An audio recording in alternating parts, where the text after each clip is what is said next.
네, 반갑습니다. 네, 톡톡 TV. 네, 오늘은 공부에 방해되는 요인 제거하기 이제 요렇게 타이틀을 잡았는데요. 우리가 공부라고 이제 얘기를 하는 건 삶에서 오는 모든 것 이게 공부거든요. 삶에서 오는 모든 것 우리가 생활을 하다가 일어날 수 있는 모든 것이 이제 우리의 공부고, 거기서 우리는 어떻게 보면은 느끼고 깨닫고 거기서 또 우리가 또 성장을 해가는 거잖아요. 성장이라면 성장이라고 이제 얘기를 하는 것은 이제 한 차원 한 차원 이제 높아지는 거죠. 한 차원 높아진다는 것은 뭐냐면은 나에서 우리에서 사회에서 또 뭐 이 그 나라에서 인류에서 이제 우주, 이런 식으로 해서 스케일이 이제 점점점 커지는 게 이제 한 차원 이제 높아지는 거라고 얘기를 하고 되고요. 그러면서 이제 우리는 그 속에서 아주 자잘하고 큰 것들을 이제 깨달아 가는 거죠. 내가 이제 경험하지 못했던 것들을 이제 경험을 하면서, 아, 이랬었구나. 이래서 저 사람이 저렇게 행동을 했구나. 그리고 또 어떻게 보면 우리가 내가 좀 성장했네 라고, 왜 성장의 척도를 우리가 알아볼 수 있잖아요. 그건 어떻게 보면 많은 사람들을 내가 이렇게 만났을 때 그 많은 사람들을 내가 포용할 수 있나, 다 이해를 할 수 있나, 이게 나의 성장의 어떤 척도로 잡으면은 그게 가장 어떻게 보면 스탠다드라고 이제 얘기를 해야 되나, 이제 그런 거거든요. 자, 그러면은 우리의 공부가 뭔지를 알겠죠. 자, 그러면은 우리가 이제 부정적으로 이제 갈 수 있는 그런 공부의 요인들을, 방해되는 요인들을 이제 제거하기, 이제 이런 쪽으로 이제 제가 그 강의를 잡은 거거든요. 자, 그러면 우리가 공부는 왜 삶에서 어떤 집착을 일으킬 수 있는 어떤 것들, 왜 우리가 공부를 하다 보면은 집착이 일어나는 것들 있잖아요. 뭔가에 왜 누군가를 뭐 미워하거나 화를 내거나 시기하고 질투하고 이럴 때는 거기에 우리가 주파수가 이렇게 콱 꽂히면서 더 이상 성장을 못 한단 말이에요. 성장을 못 한다는 거는 어떻게 보면은 받아들이는 공부가 안 된다는 거죠. 더 이상 그게 집착돼서 꽂혀버리기 때문에, 주파수가. 그렇기 때문에 이런 요인들을 우리는 좀 더 왜 제거를 해야 된다고 해야 되나, 이해를 해야 되는 거예요. 그럼 우리가 어떻게 이해를 할 것인가로 이제 들어가야 되는 거잖아요. 자, 그러면은 자, 우리가 화가 났다.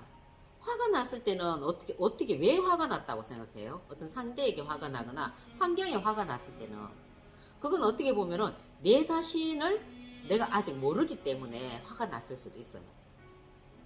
내가 어떤 성향을 가진 사람인지, 그리고 어떤 생각을 하는 사람인지, 뭘 좋아하는지, 뭘 싫어하는지, 이런 것을 나를 잘 모르기 때문에 다가온 어떤 환경이나 인연에 내가 화가 날 수도 있고요. 그리고 또 그 환경이나 인연에 대해서 내가 이해하는 폭이나 깊이가 이게 적다는 거죠. 얇고 적기 때문에, 그래서 내가 이해를 잘 못하기 때문에 내가 화가 나는 거예요. 화가 나는 이유는 이제 그런 환경 때문에 내가 화가 나는 거고요. 그 다음에 뭐 시기하거나 질투하거나 이런 것들도 어떻게 보면은 뭐 미워하거나 이런 것들도 보면은 다 나의 어떤 이해 부족, 상대의 어떤 그 깊이 있게 이해하는 그런 것에 대한 어떤 이해 부족에서 이제 다 오는 것들이거든요. 그러다 보니까 이걸 우리가 정말 이런 부분들을 이렇게 왜 이겨내려면은 우리가 좀 더 이렇게 나를 잘 알아야 되고 폭넓게 이제 공부하는 것들이 있어야 되는 거죠. 네. 그리고 또 뭐예요? 내가 또 어떤 집착할 수 있는 요인들은 뭐 우리가 어떤 현상계에서 어떤 돈이나, 그죠? 돈에 이제 내가 돈이 없으면 돈에 집착할 수도 있잖아요. 내가 돈을 많이 벌어야 되는데, 그래서 남들보다 내가 떵떵거리면서 큰 소리 치면서 살아야 되는데, 사실 우리가 돈이 없으면은 좀 비굴하게 돼요. 많은 사람들이 비굴하게 되거든요. 그 비굴함이 싫은 거죠, 어떻게 보면. 왜냐면 내가 돈이 없어서 비굴해져야만 한다면 비굴하게 살아야 되는 거예요. 그때 뭐 내가 비굴한 환경인데도 내가 뭐 이렇게 막 있잖아요. 왜? 막 이렇게 있는 체 하고 막 이렇게 들이대면은 사람들 다 알아요. 요즘 사람 너무 똑똑하기 때문에. 그래서 내가 이제 그 돈에서 이제 집착을 또 많이 할 수 있고요. 그 다음에 또 뭐예요? 사랑하는 애인이나 이런데 내가 정말 너무너무 멋진 사람이 있는데 저 사람을 내가 못 가지면은 또 저 사람에 대한 집착이 일어나고 요즘에 데이트 폭력이나 또 뭐 여러 가지 사건들이 많잖아요. 지금 이 현상계에서 가장 왜 가슴 아프고 진짜 막 왜 이 가슴 시리도록 이렇게 가슴 아픈 게 뭐냐면 사랑하는 사람에게 실현당했을 때 그때가 가장 이게 이 사무치게 가슴이 아프다 하더라고요. 제일 큰 고통이 이제 그 고통이라고 이제 얘기를 하는데 여러분들은 어떤 고통이 큰 고통인지는 잘 모르겠습니다. 네. 그리고 자식에게 자식 잘 되게 하기 위해서 막 집착을 하는데 사실은 알고 보면 자식 잘 되게 하기 위해서라기보다는 자기 위신 세우기 위해서 이제 자식을 이제 막 공부를 막 더 시키려고 하는 만약에 두 사람이 뭐 의사 부부다, 변호사 부부다 하면은 자식이 공부 못하는 거는 이제 있을 수가 없는 거예요. 그러다 보니까 이제 사실 계속 이렇게 푸시하다 보니까 그 자식이 나중에 자살까지 해버리는 그런 경우도 많이 있잖아요.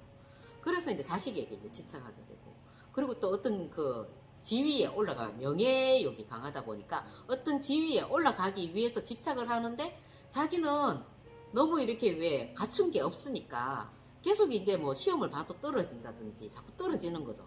그런데 자기 눈높이는 벌써 저 위에 가가 있어. 하니까 여기 지위에서는 계속 이렇게 그 괴리감이 있으니까 그게 목을 매버리는 거예요. 그러다 보니까 자포자기 해버리고 완전히 인생을 포기해버리고 이러한 이제 일이 생기는 거고요. 그리고 또 뭐 동물적인 본능이 이게 있죠. 우리가 자신이 왜 되게 어떤 동물적인 본능을 그때 적기적소에 풀어야 되는데 그거를 내가 다 풀지 못했을 때 지혜롭게 내가 그 에너지를 운영을 못한 거죠. 우리가 보통 이런 에너지가 올라와도 이 에너지를 운동의 에너지로 또 이렇게 발산을 하면 되거든요. 그런데 그걸 갖다가 자기 에너지를 운영을 못하고 그냥 이렇게 왜 정말 뭔가 이렇게 불필요하게 그 어떤 그런 상념을 계속 가져갈 때 이럴 때 정말 나의 어떤 그 동물적인 에너지를 운영을 못하고 있는 거잖아요. 네. 그래서 이제 이런 것을 봤을 때 상당히 우리가 그 공부를 잡아야 될 게 많은 거죠. 그런 것들을 이제 집착하지 않고 걸림없이 내가 성장해 나가려면 말인 거죠. 그리고 또 우리가 왜 많은 그 정도에도 뭐 원수를 사랑하라, 뭐 자비를 베풀어라 하고 이제 얘기를 하는데 우리가 실질적으로 원수를 사랑하려면은 내가 저 사람의 인연관계에서 내가 저 사람이 나한테 어떤 인연으로 나한테 다가왔는지를 내가 깨달아야 되거든요.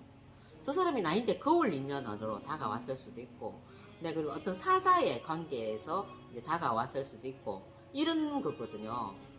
그 거울 인연은 뭐냐면은 내 모습이 나에게도 그런 모습이 있으니까 이 사람이 내 모습을 투사해주러 나한테 인연이 돼가 왔는 거예요. 근데 나는 저 사람이 뭐 이렇게 그런 역할을 하니까 나 저 사람 미워 죽겠어. 그러면 원수가 되는 거죠. 그리고 또 사자 역할을 하러 온 사람은 뭐예요? 내가 욕심이 많은 사람인데 이 사람이 나한테 이 돈 욕심이 되게 많다면 이 사람이 나인데 이게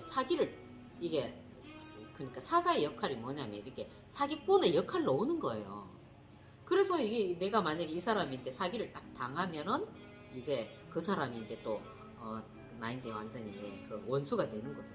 그러면 그 원수를 사랑할 수 있게 내가 그냥 이 자체로만 나인데 피해를 준 사람으로만 생각하면은 이 원수를 사랑할 수 있겠어요? 절대로 사랑할 수가 없죠. 그런데 자연의 법칙에서 내가 감아 보면은 다 나의 그러니까 모습 중에 그리고 내가 가지고 있는 그 마음속에 어떤 그 욕심 이런 것들을 일깨워주러 자연이 보내준 사람들이란 말이에요. 너도 그렇다. 너 욕심 많다. 이런 식으로 나를 일깨워주고 성장시켜주기 위해서 보내는 사람들인데 나는 그냥 피해를 봤다 생각하고 이 사람들을 미워해버리는 거죠. 그래서 이 인연관계를 알아야 된다는 거예요. 원수를 사랑하려고 그래도 이 인연관계를 알아야지만 이 원수를 사랑하고 나중에 자비까지 베풀 수 있는 거지. 이런 관계를 모르면은 전혀 원수를 사랑할 수도 없고 자비를 베풀 수도 없는 이제 관계가 되는 거죠. 네, 그래서 우리가 좀 더 우리가 공부를 더 잘하려면 집착하지 말아야 되고, 그 다음에 그 집착을 왜 그런 일들이 벌어졌는지, 그런 인연이 왔는지, 요거를 이해를 통해서 알아야 된다니까요. 그냥 원수를 사랑해라 해갖고 저 원수를 그냥 무조건 내가 사랑할 거야 해서 되는 게 아니고, 그리고 자비를 베풀 거야 해서 자비를 베풀어지는 게 아닌 거잖아요. 네, 그래서 저는 이제 이러한 공부를 하고 있고요. 그래서 같이 공부하실 분은 전화 주시고, 네, 같이 공부를 하셔도 되고, 이런 많은 부분에서 우리가 같이 얘기를 하면서 이제 풀어갈 수도 있는 부분들이고요. 네, 제가 미술심리치료, 타로, 그리고 명리상담도 같이 하기 때문에 인생 전반을 상담을 같이 해줄 수도 있거든요. 마음이 힘들거나 뭐 이런 부분에서 궁금하거나 이럴 때는 네, 전화 주시고 한번 방문해 주시면 감사하겠습니다. 감사합니다.